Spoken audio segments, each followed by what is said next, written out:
Good morning. My name is Caitlin Leone, and I am from WJCS, otherwise known as Westchester Jewish Community Services. I'm a licensed social worker, and I work with the Young People Achieve program throughout high schools in the county. Um, we're on our fifth workshop, and entitled, the general theme has been Parenting Through the Storm. And today we actually have some guest speakers from our agency, from WJCS, that are going to speak on mindful parenting. Before I introduce them, I just want to cover some quick basics. First of all, being some housekeeping. The first piece is that this is being recorded, this workshop, so you are welcome to have your video on or off, however you feel comfortable, but it is being recorded, and we will be posting it on our website for anyone who would like to view it after. If you want to let other people know, or if you don't have time to sit through the whole thing, you can absolutely click on our website, WJCS.com. You go under the news link and look for free online parenting classes. You'll see today's recording as well as the prior 4 that we've already had. So if you enjoy what you hear today, or you would like to check out those, the first 4 are on there as well. I also provided the link in the chat box if you can find it. The chat box has the link to those videos, as well as the link for the webinar, which will be every Wednesday at 11 a.m., just like today. There's also a conference call-in number. If anyone can't get on and use the Zoom technology or can't hear me, if you can't hear me, then you won't know that I'm saying this, so I also put the number in the chat. 646-558-8656 is the call-in number if you'd like to listen via audio and don't have access to the video, or you know someone else would like to join in. I think that is most of the housekeeping pieces. I just want to thank everyone who's come today. Appreciate you all taking the time to be here, and hopefully you can pass this information along if you feel like it's something someone else could use. I wanted to just share with you what I've shared with you on every occasion that we've been together is our to-do list. So I have said this time and time again.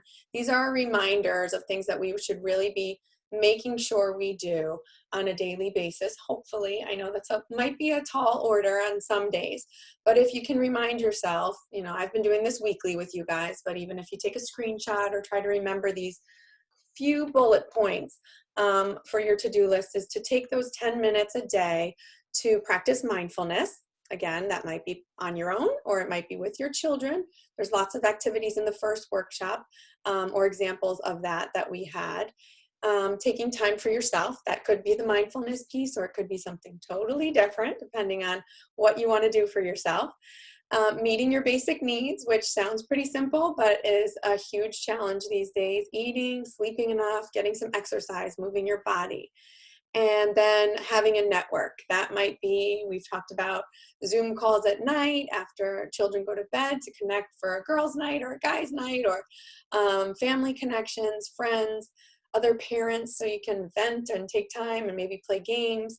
Or it might be just taking one person you're going to call a day to connect with, check in on a family member, or share resources about how people are handling e-learning and different things that they're doing with their kiddos. So having that network on a couple different levels, not just the social friend level, but also like a parent support would be a great piece. Hopefully this is one of them on a weekly basis that you can connect with as well. So those are that's my to-do list. I wanted to remind everyone before I introduced my coworkers. So I'm going to turn it over to Brenda and Jennifer, who, as I mentioned, are my coworkers from WJCS. I need to unmute you both, and then I believe you can share your screen when you're ready, Brenda. Okay, wonderful. We can hear you loud and clear. Wonderful. Good morning. I just wanted to take an opportunity to introduce ourselves. I will share the screen first so we have it. Okay.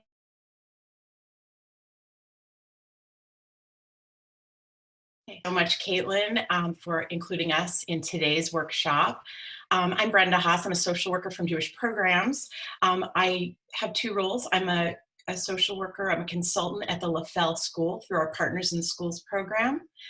I work K through 12 there, and I also coordinate a service of our Partners in Caring in Jewish programs called GPS. It's Guiding Parents Through Services. It's a consultation service for families who have any questions about their children's mental health. I help connect families to resources and help them destigmatize the conversation about mental health needs. It's wonderful to be here. This is one of my favorite topics, mindful parenting, mindfulness, and I want to introduce my partner, Jennifer Schmelkin. Hi, I'm Jennifer. I am also a social worker at WJCS. I have a similar role as Brenda in a Partners in Schools program at Carmel Academy. I'm a consultant there. And I also am involved in a program through WJCS called Project Seed, supporting early emotional development for young children. And I too am really happy to be here. Thank you. Great. So as we begin, this Parenting Through the Storm series we've really addressed, as Caitlin shared at the beginning, that challenge of finding time for ourselves, time to take care of ourselves, time to notice what we need. And today we're really going to focus on some self-care and some strategies to support ourselves. Mindful parenting is truly one breath at a time. During this period of time, it's such an unsettling period of uncertainty. Our families are facing such a variety of challenges together, challenges we've never seen. Navigating this stress, this global pandemic, is truly unprecedented. Loss is great, from loss of family members, grief, and our own family's loss of routine, structure, our teens' loss of structure, socialization. Their screen and device use is different than anything we've ever seen. And the other basic needs stressors, food insecurity. Where am I going to get my groceries? I have to wear a mask. I have to wear gloves, the Purell. There's so much that heightens our anxiety and our stress during this period of time. And there's nothing typical about this period of time. This is not normal. People call it the new normal, but there's nothing that feels normal or typical about this period of time. And part of today is really talking about how we can find our own anchor through this storm. These are uncharted waters. As parents, what we want to speak about today is finding the inner resources. And in my introduction, I did want to share that I'm a parent of two late teens. I have an 18-year-old daughter and a 21-year-old daughter. So they're home from navigating the virtual learning, which is what, and also if you'd like to share in the chat bar, we didn't say this, the ages of your children, that would be wonderful. Thank you so much. So these uncharted waters, how do we as parents find that anchor? How do we buoy ourselves? And I think that piece is, this is a real time of change. So the inner resources we need, if we could just take one moment to ground ourselves in our chairs and stop and notice what's around us, our surroundings, and just take a deep breath, one deep breath in through your nose and hold, and out through your mouth, and ground yourself in this present moment. Feel your feet on the floor and feel yourself in this room, and thank yourself for being here. Thank you for being here and starting to think about how we can better care for ourselves mindfully, so we can support our teen. And taking a deep breath, that was easy. That was a moment for ourselves. How do we do that? We literally feel just a bit better. And we're going to talk a lot about how we can ground ourselves in that moment. So as we ride these waves of adolescence, this is a time of constant change. We're seeing our children, our teens, with a lot of change in their lives through this period of time, developmentally, hormonally, and during this period of time with the additional stressors, we're seeing more, lower frustration tolerance, mood swings.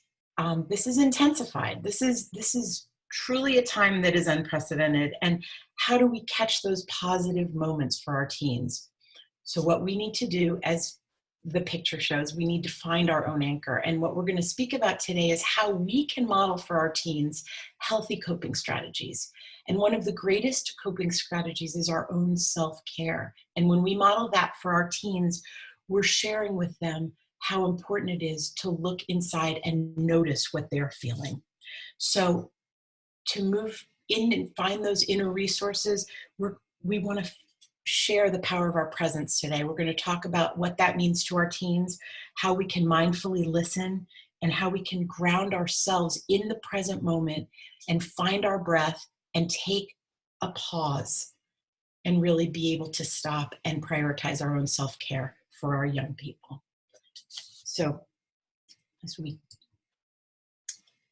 Thank you. I too, like Brenda, am a mom of teens. I have 3 teenagers, and I think recognizing that the power of our presence is really valuable as we go through this parenting storm together of riding these waves of adolescence. One really powerful tool related to self-care is being present, is really being in the moment, in the here and now. We can really begin to notice our own needs as parents, notice our feelings, give ourselves permission to just feel our range of emotions during this time and throughout our parenting of teens, particularly during this really unsettling time for our world and for our families. Give ourselves permission to feel these range of emotions just without judgment. Teach our teens to notice our feelings, to name and validate their feelings too.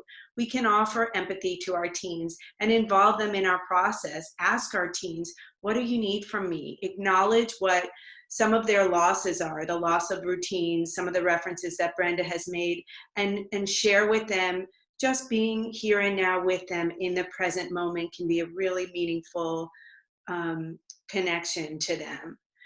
Support your teens and be a role model. Know that they are watching from you, they are learning from you, and again, offer them empathy through the supportive presence. And looking at the slide just as a reminder of telling ourselves what we can let go of. We can focus on what we can control and also what we can't control.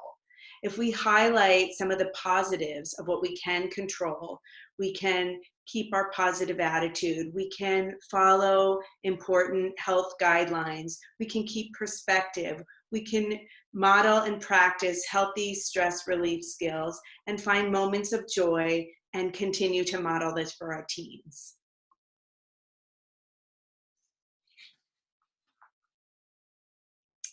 Looking again at this next slide about self-care, again, it is a necessity. It's not a luxury. It is critical. In order to help others, we really must first help ourselves. Like they say during airline safety guidelines, as parents of teens, we need to put on our own oxygen mask first. We need to be able to fill our own cups before we can give to anyone. You can't pour from an empty cup or give to your teens or to anyone. So how do you fill your cup, right? What do you do for your own self-care? What brings you joy? Is it yoga? Is it exercise? Is it creativity? Is it really maintaining your social connections? Is it nature, being outdoors, music? Just finding pause throughout your day so that you can fill up your cup. Can you build in a mindfulness practice as a real inroad to your self-care? And that will help steer our teens through this pandemic storm and through these rocky waves of adolescence. It will allow us to fill our cup. So what does mindfulness mean?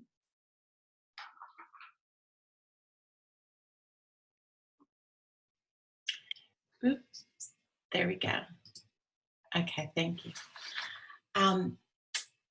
So mindfulness is a buzzword that we've heard. It's a practice, it's a state, but we're going to talk about mindfulness as one of the greatest inner resources we can find as parents to really help anchor us and in turn will buoy our teens. This is the support through the storm that we need to really navigate this time. And it's the definition of mindfulness is really John Kabat-Zinn is a scientist at UMass. He really 30 years ago started using mindfulness practice in mindfulness-based stress reduction studies. MBSR is a training, and he found that mindfulness can help reduce stress, improve health outcomes, and it's now used widely in psychology and education. And what does all this mean? It's a buzzword it's really become as, in popular culture and as the new yoga. So when we think of mindfulness, the definition that John Kabat-Zinn uses is the definition I've used: paying attention in a particular way, on purpose, in the present moment, and non-judgmentally. And what does that mean? It really means to pay attention for one thing at a time. The power of our breath, that our breath is our anchor, that it really, in that moment, we pay attention to what we're doing on purpose, whether it's washing the dishes, whether it's going on a walk. And I want to share this morning, you can do just that with your cup of coffee. Mindfulness is paying attention to your senses, noticing your feelings. When you hold your cup of coffee, you feel the warmth, you feel the sensation. It brings you to that present moment. And the non-judgmental part is what we're going to talk about, is to be there without judgment, without the to-do list in our head, without what should I be doing, where should I be, but being there non-judgmentally. The power of our breath is so important. Mindfulness is an anchor, and it helps us navigate these waves for our teens to be in the present. And the benefits, for a good reason, has become so widespread.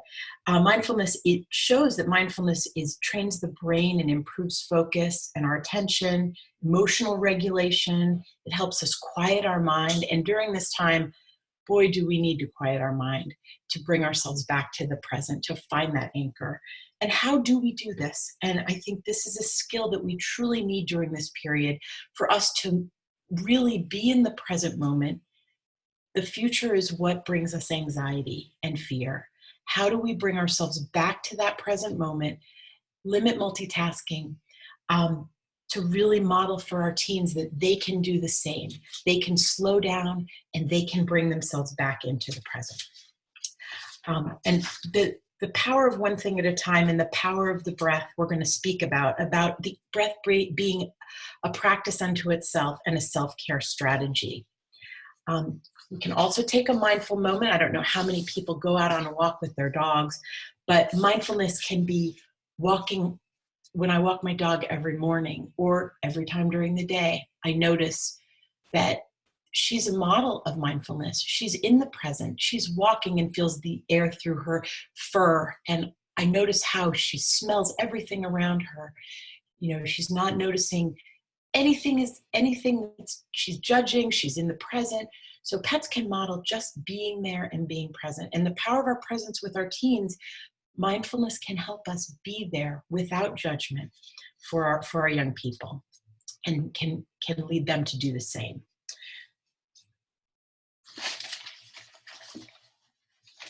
A few minutes of mindfulness practice goes a very long way. It gives us attention to ourselves. Sorry about that. That was my oops. Without judgment, we bring ourselves back to the present. We give attention, this self-care strategy, to ourselves. And we notice our emotions, our sensations. It unwinds our nervous system. Mindfulness gives us a calm presence, a compassionate heart, and an open heart. We create more space for calm and presence and joy. And when we create this spaciousness, it allows us to feel less overwhelmed during this period of time.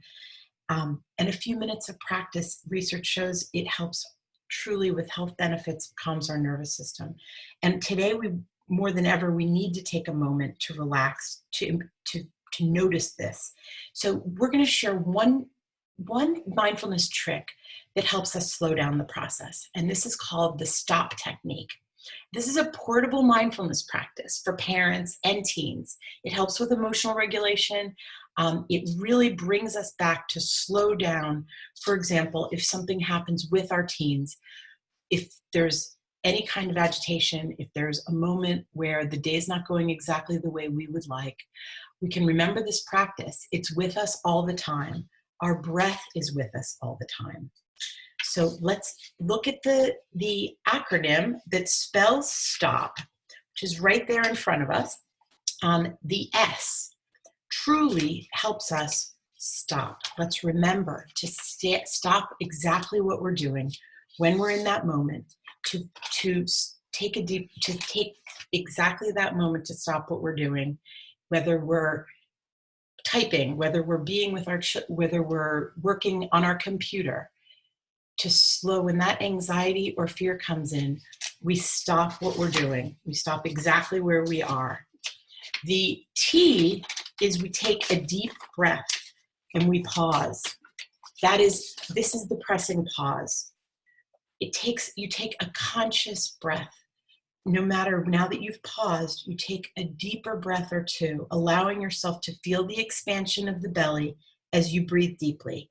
And we notice the sensations of being here right now. And as we do this, it helps us bring our attention to sensations and meet the challenge with focus. And then our breath calms our nervous system. And the O is observe our emotions without judgment. Observe what you're feeling, including your thoughts, emotions, your bodily sensations, tightness in your jaw. It broadens our awareness to take in the circumstances. Notice what our teen has done. Notice that they may be frustrated without judgment. Notice that they may not want to be doing online school anymore. Just notice without judgment. Observe your feelings. They feel alone. They feel isolated. Without judgment, we calm down. And then we have choices of how we want to move forward. Then the P is proceed with a one thing focus. That's the one thing at a time. We slow down, we stop what we're doing, we take a deep breath, we observe the emotions, and then we proceed. Just one thing at a time, so we can move into a place of strength and wisdom and presence for our teens, so we can respond rather than react. And this is the piece we want to share, that pressing pause, mindfulness replaces impulsive reactions with more thoughtful responses. It gives us the opportunity to press pause. And so taking that moment, that breath, without judgment, without the to-do list, can help us respond rather than react.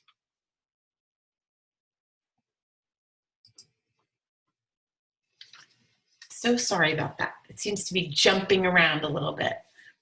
Okay. So the mindful communication and listening with our teens is very key for us to take stock in providing empathy for our young people. And during this period of time, the power of our presence and our listening is so important. Our listening shows that we are present for our teens. There are ways that we always know when someone is listening to us. And it's easy to know our teens are very attuned when we're distracted or when we're jumping to fix a problem. So mindful listening and communication really provides the empathy with active listening and listening without judgment. We're present with our teen, we're validating their feelings without fixing things. And we have a very wonderful image of, during this period of time, how mindful listening and really mindful communication with our teens can support them through this uncertainty. And we can see on the left the unhelpful, trying to fix all of the categories on the left really highlight our own fear and our own anxiety to fix an issue. So don't worry, everything is fine. We don't know that everything is fine, but if we can provide a helpful, empathic response for our young people, this is hard. I understand. It's normal to feel this way. It may take time, but we're going to do the best we can to find joy and make this a good day. We can't make any promises. This will be over soon, or a promise we won't get ill, but we can take good care and we can stay healthy. And our children are watching us, and our communication is very important to provide them with the empathy for them, for that self-compassion that we're going to speak a little bit about, to be kind and gentle during this period of time. So finding a moment with listening, the power of our presence in the moment. How do we prioritize and create these special, protected, sacred moments of mindful listening?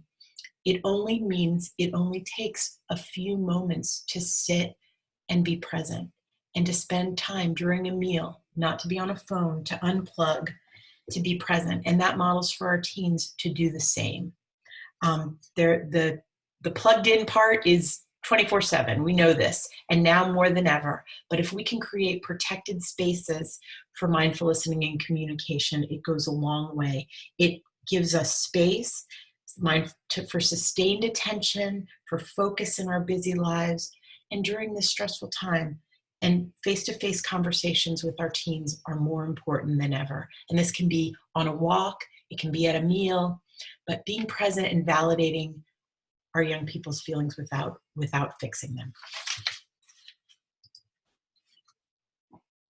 So a helpful tool that really invites us to have these healthy communication skills and gives us some more availability to our teens to be present with the best supportive language in terms of healthy communication skills starts really with our own self-compassion, right? So if we look at that quote, if your compassion does not include yourself, it is incomplete.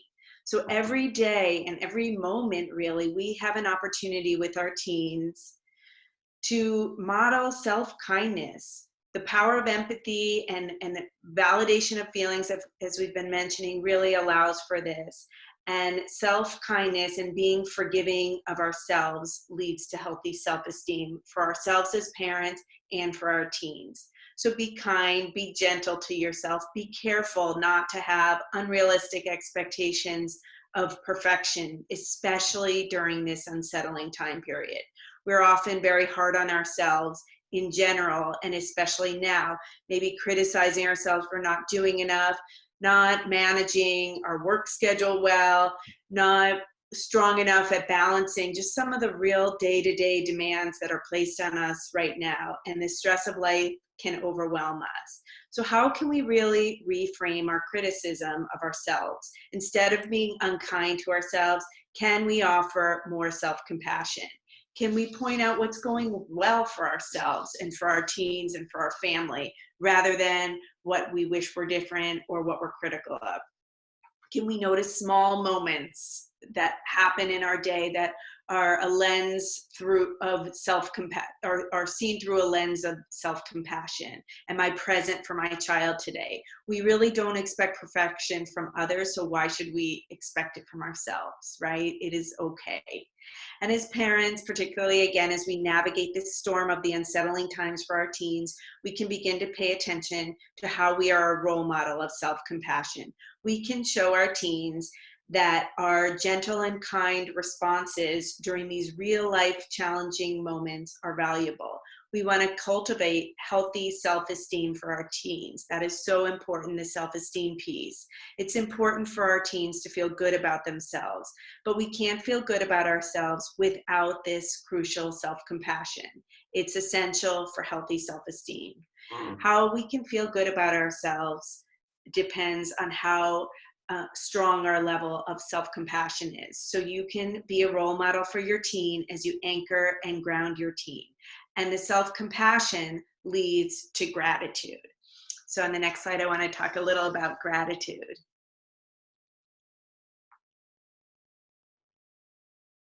Practicing gratitude. So when we slow down, we can look for an opportunity to find positives in our lives. We can really point out in everyday life, and especially during this unsettling time, we can point out silver linings through everyday moments. This helps to bring us to present moment awareness of others and of ourselves. We can do this every day with our kids. We can do what fits for your family, but some families might even have like a concrete gratitude jar in a family space, or at a dinner table, really discussing the silver linings of your day, pointing out what we feel lucky about. There's a lot of stress and unsettling news out there, and that's real, and that's in everyone's mind and in the energy in our households. But we can also reframe some of our situation to notice things we feel grateful about. And this can be as simple as appreciating a sunny day, or noticing, budding tulips outside, or enjoying a special phone call, or relaxing with favorite music, enjoying family time or a family game night or movie night. Creating new rituals, especially during this time, that bring joy, such as cooking together or learning a new skill together, can be meaningful. It can be as simple as just taking a walk with your teen, or acknowledging during dinner how grateful we are to have food on our table, or how lucky we are to pause and have the time together to connect. And let teens know, label it, say it out loud to your teens that this is special for you. And another important piece is really noticing our gratitude, but then putting our compassion into action, right? Really highlighting that as a family value. We can enlist our teens to notice what they are grateful for and extend our gratitude to our larger community and to our larger world. Bringing the awareness of your teens about important values of gratitude by helping your elderly neighbors, expressing thanks to community heroes, our sanitation workers, our food service providers, our mail carriers, our healthcare heroes. Being a role model for your teens about the power of gratitude and kindness is extremely important. And the gratitude practice will lead to an increased physical and emotional well-being. As we've been hearing a lot during this pandemic, what most children will remember about this time is how their family and their home felt during the pandemic. What did their environment feel like? That will be more significant in terms of what they remember, more than anything about the coronavirus itself. Our kids are watching us, and they're watching how we as parents of teens are responding to stress and to uncertainty. And we have this opportunity to teach our children about resilience, about gratitude, about generosity, and about compassion, not about panic. Gratitude leads to resilience.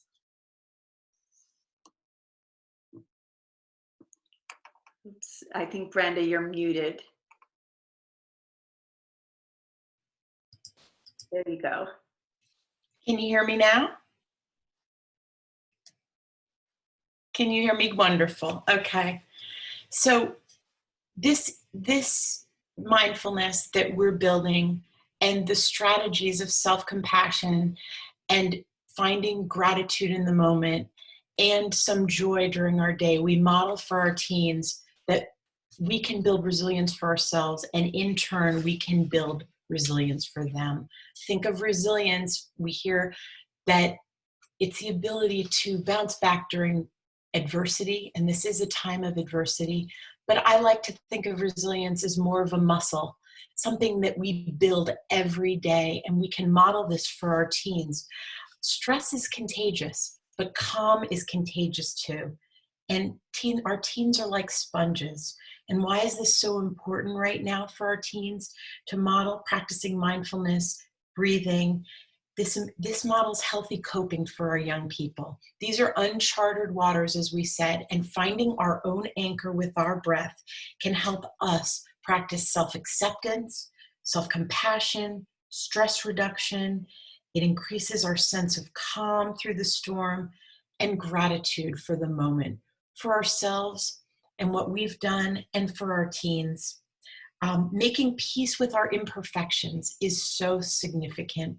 Like Jen said, this time it brings us to that moment where we're on our knees saying, what else can I do? Did I do enough today? Juggling our work and juggling our childcare and finding the basic food items for our pantry.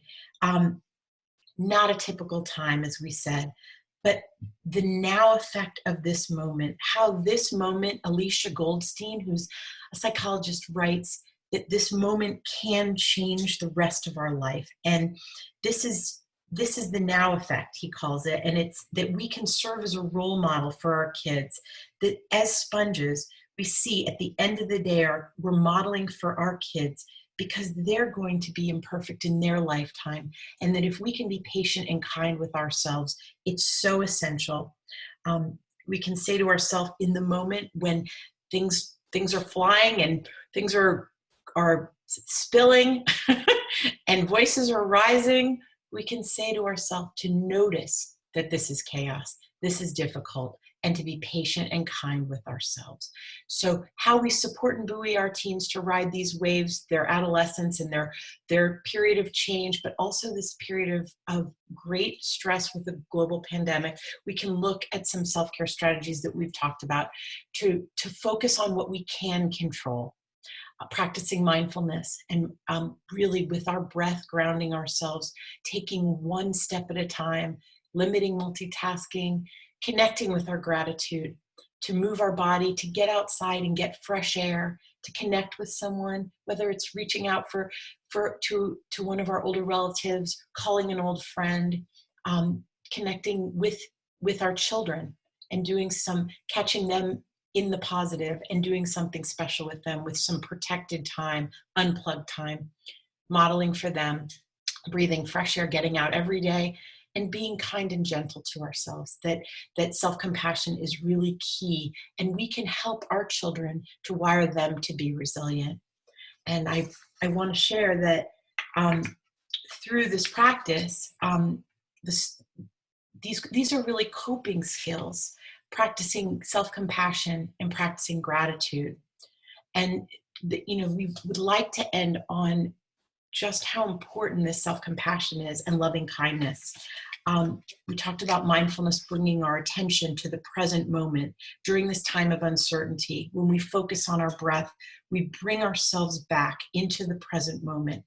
Mindfulness and mindful breathing and our presence is as easy as one moment at a time, one breath at our time without judgment.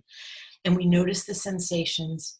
It unwinds our nervous system and creates more space for us to be present and anchor ourselves to respond to stress so we can help our young people be more resilient.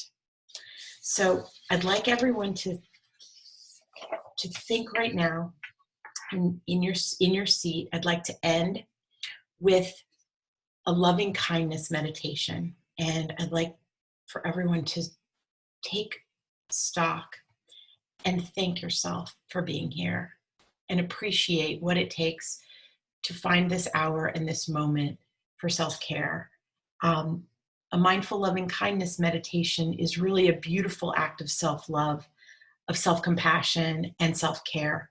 And we can share this loving kindness with others as well. So practicing a loving kindness meditation is so important for ourselves as parents, just in the moment, to realize that we're doing the best we can. It can help us connect to others as we all are so connected. And of course, we might not agree with everybody, our teens, our family, our friends, our coworkers all the time. We can't agree with everything everyone's doing. If they're not wearing a mask, we might be in the moment and be very frustrated. But what we can do is open to the possibility of being present with ourselves, and because our lives are so inextricably linked together. So benefits of loving kindness meditation can increase our resilience, our control over our mood. It improves emotional regulation and a sense of purpose, and it increases our empathy. So let's end just by putting our hand on our heart, and let's just start sending some love to ourselves and some kindness for all that we're doing as parents, for being in this moment, for doing the best we can, to know that good enough is really good enough, and that it's so important to send this loving kindness to ourselves. And if you could repeat to yourself, may I be safe, may I be well, may I be healthy, may I be happy, may I live with ease, may I be peaceful and strong. And take a moment to think about others around you, your family, your teens, your coworkers, relatives. Think now of our partners, acquaintances, our community, and our earth. Research shows that sending these beautiful wishes creates well-being for us as well as for them. May we all find health, safety, and peaceful moments and joy in each day and model this for our teens. Be gentle and kind with ourselves and find peace and strength in this moment. And we just want to thank you so much for being here today. We hope you would find a mindful presence, a moment of calm here. And we want to share that at the end of this, we would love to open this up for questions, but we have some resources to share. And Caitlin shared some of these resources before. We love the Child Mind Institute. There's some great resources there. There's some wonderful books and apps here. We love Headspace and Breathe and Stop, Think and Breathe, Stop, Breathe and Think. And the other Calm, though it's not on here, is also a great one.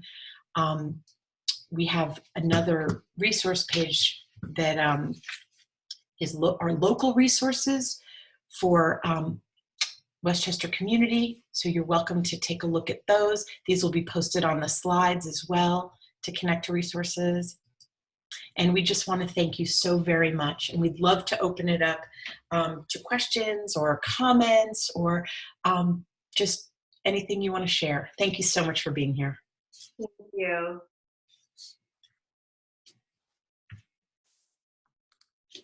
All right, so if anyone would like to include your question in the chat or any comments or anything you'd like to add, you can do that in the chat, or there is a function where you can raise your hand. It looks like everyone's videos are no longer, we can't see you actually physically raise your hand, but there is an actual part where where the three little dots are at the top of your video screen, you can raise your hand if you have any questions or comments. Now, my email and Brenda's email is also listed. If people have specific personal questions, you could always reach out to us individually and know that we're a resource for you to talk through any of these issues or any issues related to your teens. So know that's an option too. Exactly. And we can connect you to resources, referrals, anything you might need. Our agency has more than 80 programs from birth through end of life, and we're happy to help and support families in any way we can. Yes. It looks like you've gotten lots of messages to say thank you so much. And there's a great range of ages of kiddos here, all the way from about 7 to 17, 18, 19, 20. So, oh, great. But yeah, if no one else has any questions or comments, we'll just close it out. I'd love to say thank you to both of you for contributing all that great information and some calm in the middle of the week. Actually, I just noticed there is one question. Is it possible to email the local resources? So I believe if you're comfortable with sharing your email on the chat, we can forward you over all of those local resources, a screenshot of that if you'd like. But also, as I mentioned earlier, this is available on the WJCS website. You can go to WJCS.com, click on news, and these resources are at the end of every single one of these workshops. There are 4 listed right now, and a couple days after today. It takes a little while to get it uploaded to the website, but this workshop will also be available for you as well. So you can always click back to those. And I don't know if you're on a computer or a phone, but if you click on it through your phone, you can screenshot those resources as well if you know how to screenshot. I know sometimes the technology piece gets a little confusing, but I do see that someone did put in their email. So yes, I will forward you over those slides so that you can have that available to you whenever needed. So if there's no other questions or comments, like I said, I will say goodbye, say thank you to Brenda and Jennifer. Appreciate all your great information. And like I said, some calm during a rainy Wednesday. And we'll see everyone back here next week. I was going to say tomorrow. Next week, Wednesday at 11. and feel free to share with whoever would like to do this. There's no limit to whoever might want to join and participate. On a weekly basis, we will be here. So thank you so much, and have a great week, everyone. Thank you so much. Bye, Brenda. Bye, Jennifer. Bye. Thanks, Caitlin. Yeah. Take care, everyone.